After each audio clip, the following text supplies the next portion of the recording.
Una vez más, Guardiola se la vuelve a pegar ante el Real Madrid. Una vez más, las puertas del manicomio se abrieron y Guardiola se puso la camisa de fuerza del Real Madrid.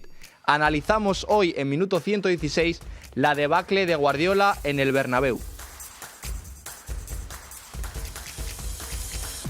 Pues para analizar la nueva debacle de Guardiola ante el Real Madrid, tengo conmigo a varias personas que saben mucho de fútbol y que también les gusta mucho el técnico de San Pedro. Tengo conmigo ahora mismo a Alfredo Matilla, redactor jefe de AS, y a mi compañero Guillermo Casquero, presentador del programa estrella de esta casa, Extra. ¿Qué tal, chicos? ¿Cómo estáis? Hola, buenas. Supongo que lo de que sabemos mucho era por Guille, ¿no? Bueno, yo creo que iba más por ti que por él. Vale. Yo creo que sabe mucho más. ¿Qué tal? ¿Cómo estás? Muy bien, Guille. Quiero empezar contigo, ya que tuviste la oportunidad de estar en esa rueda de prensa que dio Guardiola, aquella mítica de que me con la suya, ¿no?, en fase de grupos de esta Champions.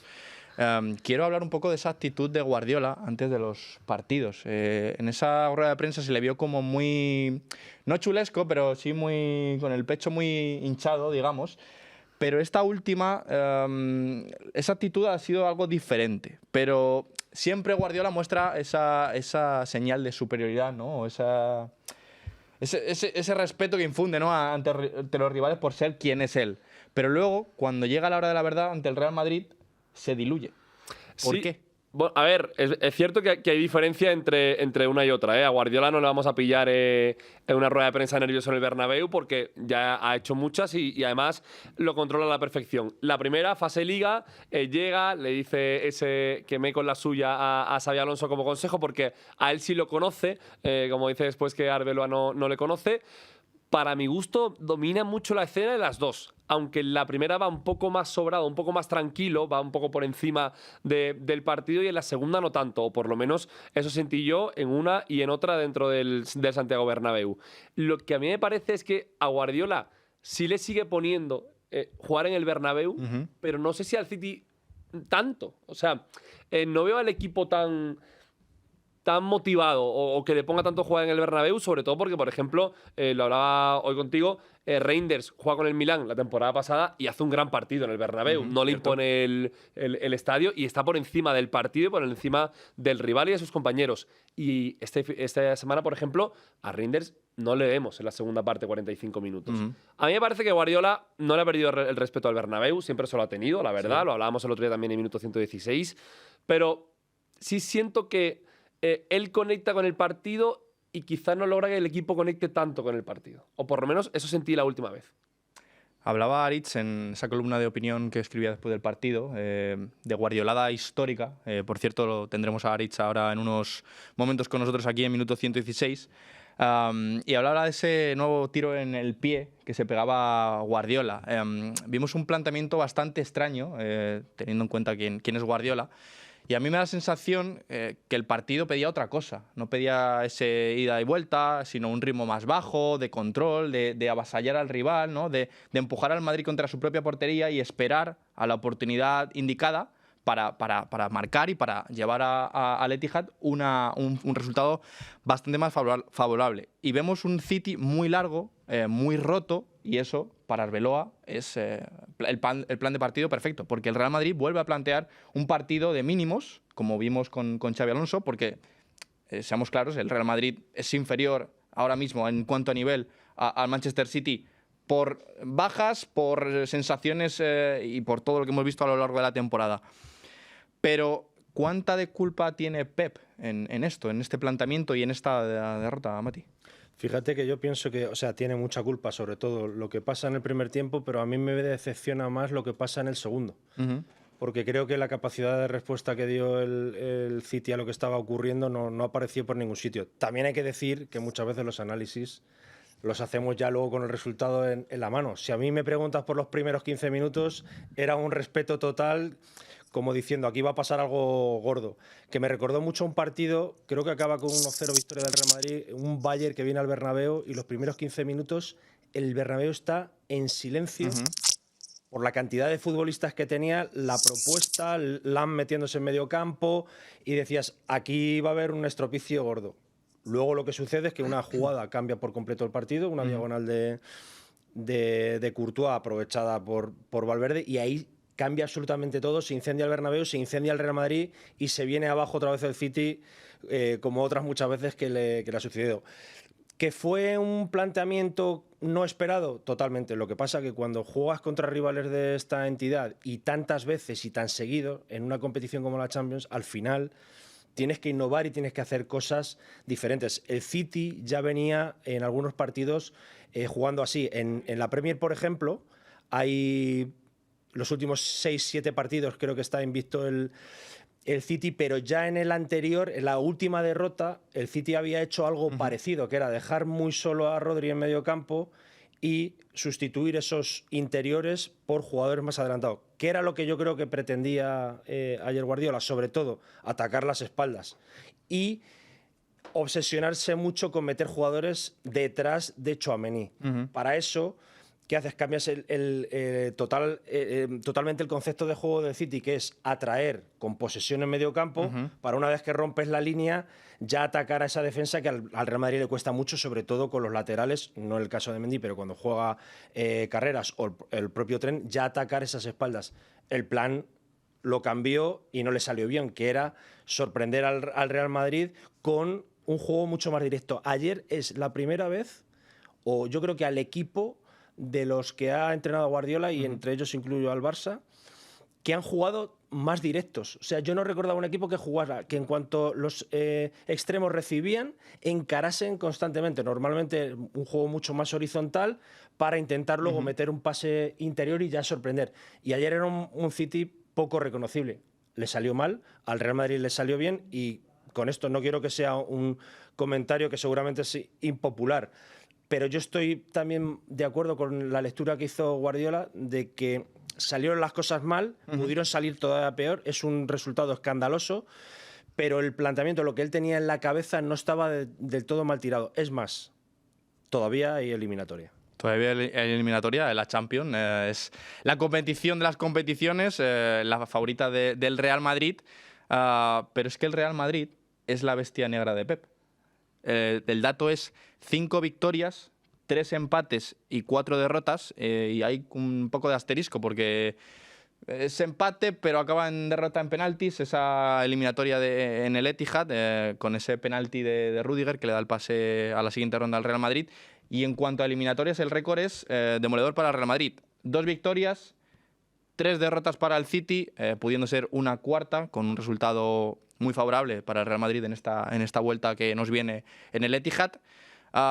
Decía ayer Guille, en un grupo que tenemos nosotros por línea interna, que... Grupitos. Que esta derrota, o bueno, el Real Madrid, digamos, es un borrón en el legado de Guardiola en su carrera como entrenador. No sé si consideras tú que eso es un problema crónico. ¿Me preguntas a mí? Te pregunto a ti. Porque el que ponía el mensaje en ese grupo era Guille. Un borrón, sin duda que es un borrón, porque yo creo que hay veces que los entrenadores se exceden en el estudio del rival, y es lo que os decía antes, que yo creo que si el City hubiera planteado una eliminatoria normal, porque ayer lo que hizo parecía como que ya era el partido de vuelta y que ya había habido un 3-0 y tenías que dar respuesta a un resultado para remontar. Hay veces que los entrenadores yo creo que se pasan en los análisis de los contrincantes y quieren experimentar demasiado. Y bueno, Guardiola viene de donde viene. Herencia de Cruyff, que cada vez que venía al Bernabéu hacía un invento diferente. De hecho, Guardiola llegó a ser central. Vosotros sois muy jóvenes, pero Guardiola en el Bernabéu llegó a jugar de central cubriendo a Butragueño. Esas cosas quedan porque será herencia del cruyffismo. Y yo creo que a él lo que se equivoca, yo creo, es en que vio con tanta debilidad al Real Madrid que quiso sentenciar ya en la ida.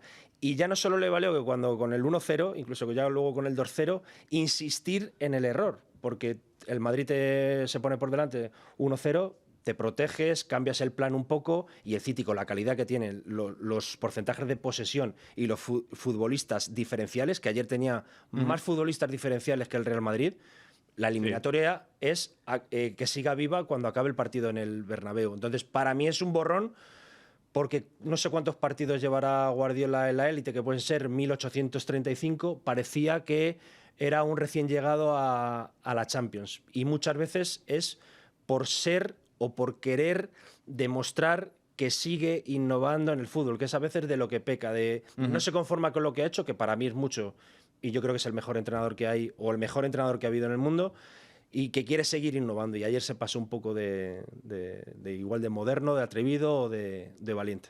Pues con este análisis tuyo, tan acertado, en mi opinión, te dejamos, te liberamos en este minuto 116. Muchas gracias por pasarte aquí con nosotros. Nada, y luego si queréis me metéis en el grupito este que tenéis ahí clandestino, ¿vale? Perfecto. Muchas gracias. Pues seguimos analizando la debacle de Guardiola en el Bernabéu. Se nos ha ido Alfredo Matilla, pero tenemos con nosotros otra voz autorizada del diario AS. Tenemos con nosotros a Aritz Gabilondo, jefe de fútbol internacional. ¿Qué tal, Aritz? ¿Cómo estás?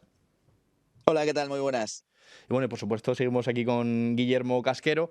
Nos decía Matilla que Guardiola pecó de innovador y me ha gustado mucho lo que ha dicho porque precisamente de eso tratabas tú en la columna que escribías después del partido, que titulabas como Guardiolada histórica.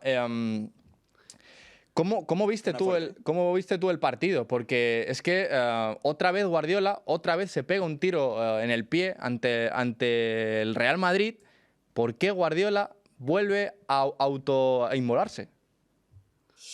Pues es la gran pregunta, ¿no? que nos hacemos todos, porque él yo creo que quiere ser más papista que el Papa, sobre todo cuando visita el Bernabéu. No es la primera vez que le pasa y bueno, tiene ese defecto, ¿no? Que yo comentaba en la columna que también tenía Cruyff, por ejemplo, ¿no? Que no le valía con hacer lo que hace habitualmente, sino que cuando llega al Bernabéu quiere como poner la guinda a su trabajo y muchas veces se equivoca. Yo creo que en el día de ayer Guardiola claramente se confundió, ¿no? Porque quiso tocar cosas que no correspondía tocar y planteó un partido casi suicida ante un Real Madrid que casi le dieron en bandeja la opción de contragolpear y hacer daño, que es al final como resolvió el partido.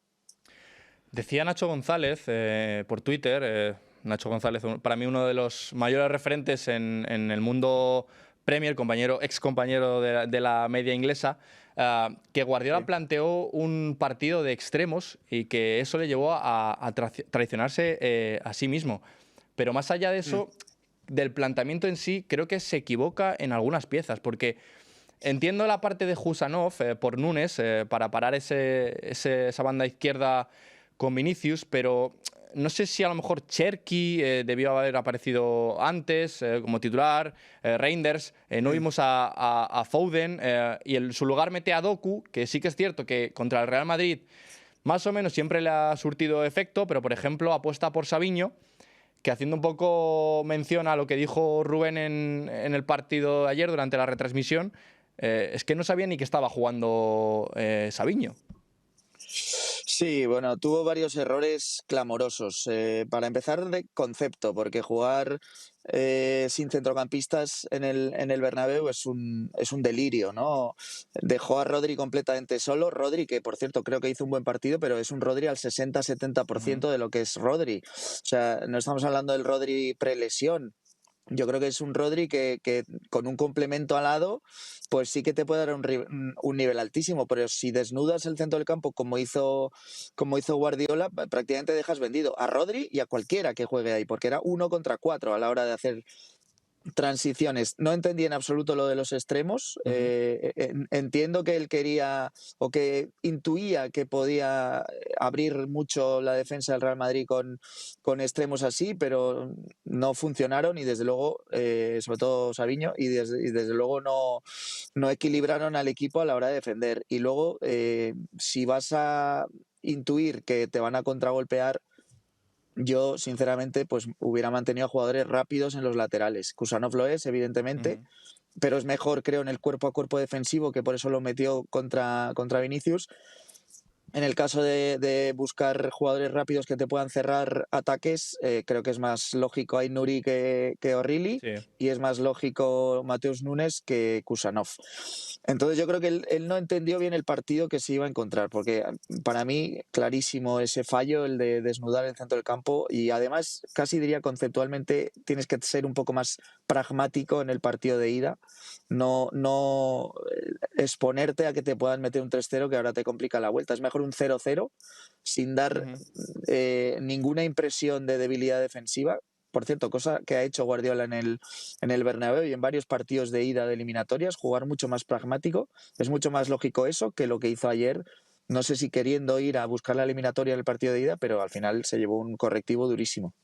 Y precisamente lo hizo en la segunda etapa de la pasada campaña, cuando echa un poquito más el equipo atrás ante la ausencia de Rodri y juega más, digamos, a ser más reactivo. Pero fíjate, es que Álvaro, es que el propio ejemplo de que él admite su error es que en el descanso quita un extremo, Savinho, y mete un centrocampista, Reinders. Ahí está la prueba irrefutable de que él reconoce su error drástico que tiene en el día de ayer.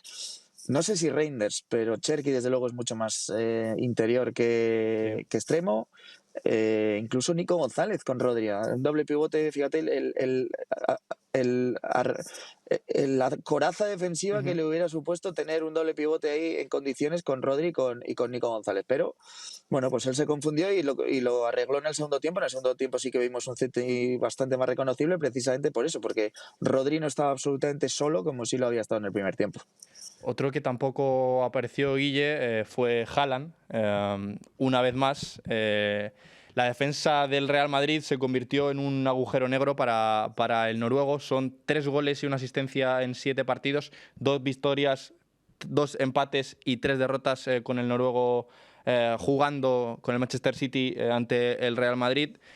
Es cierto que Haaland no solo son números, ya no solo contra el Madrid, sino el resto de rivales contra los que se enfrenta el Manchester City, es lo que impone a los rivales, pero de nuevo, por personificar y por señalar a alguien, Haaland no apareció.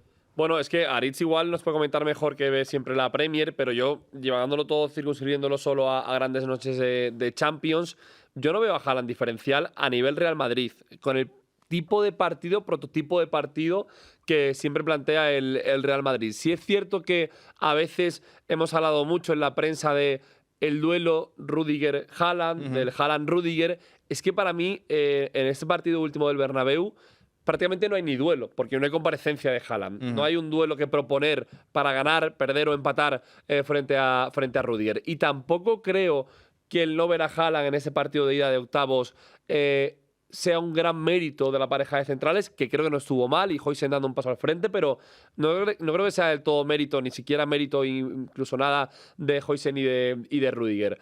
El partido no le beneficia nada a Haaland, no le genera ningún espacio. De hecho, Doku gana varias veces del inicio al minuto 15 la línea de fondo a Arnold, que se lo come en 15 minutos, y Haaland no es capaz de rematar nada en el área, precisamente porque Guardiola no le genera ningún espacio a Haaland para hacer su fútbol. Sabe Guardiola que no tiene un delantero finísimo en el 1 metro, en la baldosa de 1,5 metros que le puede quedar en el Bernabéu. Igual, seguramente, con espacios abriendo de Cherki y de Nico, como decía Aritz, acordándose de Nico, igual Guardiola a Haaland le hace un favor, pero es que Guardiola a Haaland ayer se lo pone todavía más difícil el reto, le hace remar y nadar a contracorriente.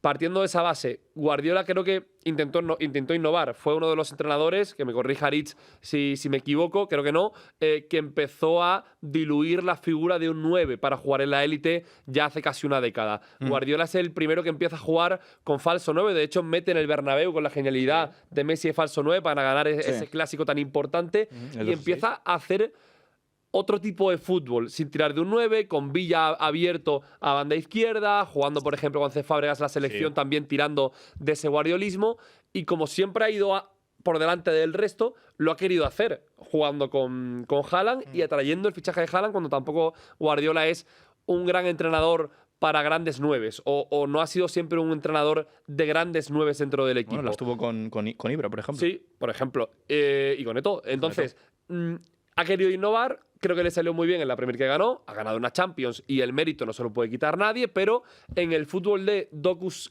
Haaland Semenyo, sin tener siquiera un extremo muy centrocampista, porque cuando Foden ha jugado, Foden siempre ha asumido en el Bernabéu ese papel también de cuarto centrocampista, o incluso Bernardo Silva cuando ha jugado en la derecha, siempre ha asumido ser otro jugador más para ganar la batalla que le interesa a Guardiola, para ganar el partido a largo plazo.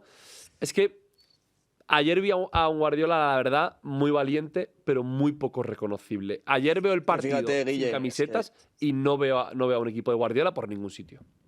¿Decías, Aritz? Recuerdo, por ejemplo, cuando Guardiola sorprendía en el Bernabéu siempre metiendo a Grealish, que decíamos, pues no tiene desborde, no tiene Muy pinchado de mando. llegada al área, pero era un jugador que te retenía el balón, que te daba empaque, porque era un centrocampista más, que es lo que le falló ayer a Guardiola, ¿no? Y en el asunto Haaland, yo creo que Haaland encerrado pues pierde, como casi todos, y ayer estaba absolutamente encerrado, no solo Haaland, también Semenyo. Y necesitas delanteros que te generen movilidad, y no la tenían en ninguno de los dos casos. Yo creo que Marmoush, por ejemplo, o incluso Cherki jugando como segundo punta, tienen bastante más movilidad. Te ofrecen otras cosas, de sus movimientos se generan espacios, que es lo que también yo creo que faltó con esa presencia de Haaland. Hay que decir que Haaland ha mejorado mucho con Guardiola en el juego de espaldas y con el pie, pero yo creo que todavía estamos lejos de que sea un delantero que te puede mover el árbol ante una defensa muy fija como la que estaba ayer en el caso del Real Madrid. O sea que, bueno, vamos a ver, pero desde luego a mí me pareció bastante decepcionante esa figura de Haaland, porque Haaland todos podemos llegar a entender que es un delantero que se maneja mucho mejor cuando tiene espacios por delante para poder correr. Para terminar, cortita y al pie, os pregunto a ambos, ¿remonta el City o no? Guille. Yo lo veo muy difícil.